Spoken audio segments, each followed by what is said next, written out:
എന്താണ് എന്നുള്ളത് ഈ നാട്ടിലെ ഓരോ കുടുംബങ്ങൾക്കും അറിയാം.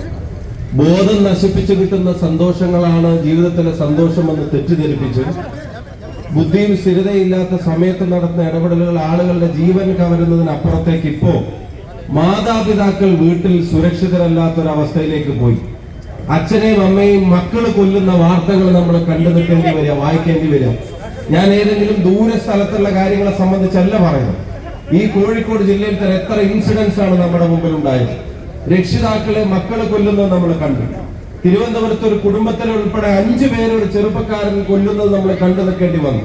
അപ്പൊ ഈ സമൂഹത്തോട് നമുക്ക് പറയാനുള്ളത്, ലഹരിക്കെതിരെ കൈകോർത്തിട്ടില്ലെങ്കിൽ നാളെ സംഭവിക്കാൻ പോകുന്ന അപകടങ്ങൾക്ക് കയ്യും കണക്കും ഉണ്ടായിരിക്കില്ല. അത് നാടിന്റെ സമാധാനത്തെയും സ്വസ്ഥ ജീവിതത്തെയും കെടുത്തുന്നതായിരിക്കും.